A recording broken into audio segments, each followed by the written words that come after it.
मेरा नाम है आशुतोष उपाध्याय। इस वक्त मैं पहुंच चुका हूं उत्तराखंड के हरिद्वार जनपद के कलियर विधानसभा के लगातार 3 बार से विधायक माननीय फुरकान जी मेरे साथ हैं। आइए आज हम इनसे उत्तराखंड के चुनाव के बारे में चर्चा करेंगे और अपने कैमरे में कैद करके क्या है उत्तराखंड का माहौल ये जानना चाहेंगे और जनता के सामने लाएंगे। विधायक जी, आपका स्वागत है हमारे चैनल। धन्यवाद। विधायक जी, क्या लगता है उत्तराखंड का लोकसभा का चुनाव हरिद्वार जनपद का ये जो चुनाव है लोकसभा का किधर जाने वाला है? क्या है जनता का?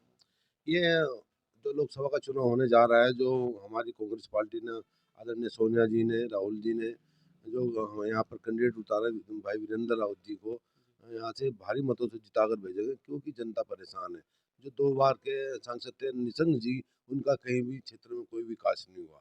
मान लो यहाँ तक तो जो विधायक जो सॉरी सांसद निधि थी, वो भी लैप्स हुई। और नया अभी कोई भी सेंटर में सरकार थी, डबल इंजन की सरकार बताते थे, जब भी कोई इस क्षेत्र में कोई काम नहीं किया। मैं अपनी विधानसभा की बात करता हूँ, मेरी विधानसभा में कहीं भी इनका कोई ऐसा खास काम, कोई भी काम नहीं इन्होंने नहीं किया। तो आज जनता परेशान थी, क्योंकि वो जब क्षेत्र में काम नहीं कर रहे थे तो उसे कैंडिडेट बदलना पड़ा। और हमारे जो रावत जी है, माननीय हरीश रावत जी ने, जब हमारे यहाँ पहले सांसद रहे, कितने ही उन्होंने पुल बनवाए, खेड़ी सिकुपुर से लेकर रणसुरा, लाजपुर, और पता नहीं कम से कम 25 पुल उन्होंने जब सेंटर में मंत्री थे और जी वो सांसद थे इस क्षेत्र के हरिद्वार के, उन्होंने इस क्षेत्र में काम किया। माने जब डबल इंजन की सरकार चल रही थी, फिर भी कोई ऐसा उन्होंने काम नहीं किया। तो जनता सब जान चुकी है कि ये आपस में लड़ा कर वोट लेना चाहते हैं, और विकास के नाम पर हमें कांग्रेस पार्टी को वोट मिलेगा। यूपी में सर अभी हाल ही में देखा गया कि मुख्तार अंसारी साहब एक हस्ती थे और जेल के अंदर उनकी डेथ हो जाती है। उनके भाई का आरोप है कि मेरे भाई को जहर दे दिया गया। इस पर आप क्या कहना चाहेंगे? अब देखो, वो तो जांच का विषय है, मानो उसमें जांच रिपोर्ट में क्या हुआ, आया या क्या उन्होंने किसी ने बताया, मैं इस बारे में कुछ कहना नहीं चाहता, क्योंकि मेरी किसी से कोई बात नहीं और न ही मुझे रिपोर्ट की जानकारी है। भाजपा तो इस बार चुनाव में कह रही है सर अब की बार 400 पार। इस पर आप क्या कहना चाहेंगे? नहीं, वो तो जनता सब जान रही है कि आज जो वादे किए थे, जो जब पिछली बार लोकसभा का 2019 में चुनाव हो रहा था कि डबल इंजन की सरकार बनो, हम युवाओं को नौकरी देंगे, 2 लाख हर वर्ष युवाओं को नौकरी देंगे, क्या दी? महंगाई कम करने की बात थी, जो 400 का सिलेंडर था आज 1100 1000 का मिल रहा है, क्या क्या एक बहुत बड़े बड़े वादे करते, किसानों की आय दुगनी करेंगे। मैं भारतीय जनता पार्टी के लोगों से पूछना चाहता हूँ, क्या किसानों की आय दुगनी नहीं और आधी हो गई? जो गन्ने का रेट था सिर्फ 5-6 साल में आज 25 रुपया रेट बढ़ाया। खाद का क्या रेट हो गया, डीजल पेट्रोल का क्या रेट हो गया, और जी जो हमारी कृषि यंत्र थे उनका क्या रेट हो गया, महंगाई का तो सब झूठ बोलती है। आज जनता जान चुकी है, झूठ का जवाब आने वाली 19 तारीख को जनता देगी। विधायक जी, 15 साल से आप विधायक हैं, अपनी विधानसभा में विकास कहाँ तक आपने किया है? अब मैं ना अपनी विधानसभा में आप मेरे किसी भी गांव में चले जाओ, कहीं भी सड़कों की मैंने जाल बिछवाया। कोई गांव मेरा ऐसा नहीं जहां मैंने कई कई करोड़ की सड़कें नहीं बनवाई।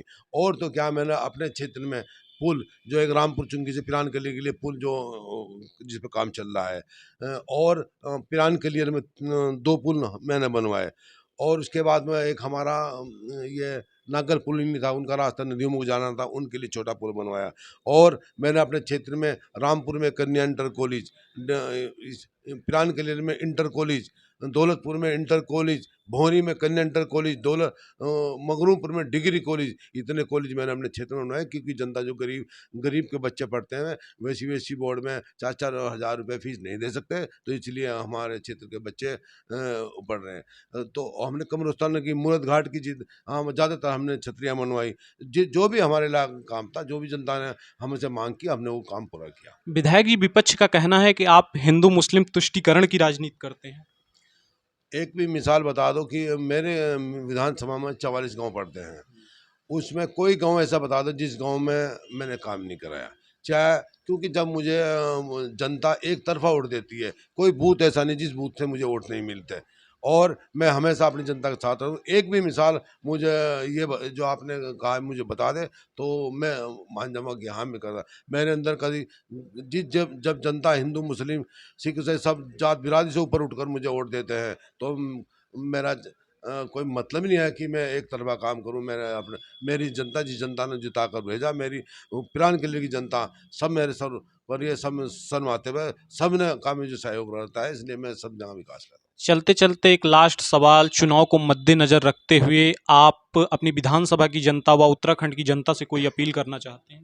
हाँ, मैं अपने क्षेत्र की जनता से यही अपील करना चाहता हूँ कि आने वाली 2019 का बहुत अहम चुनाव है।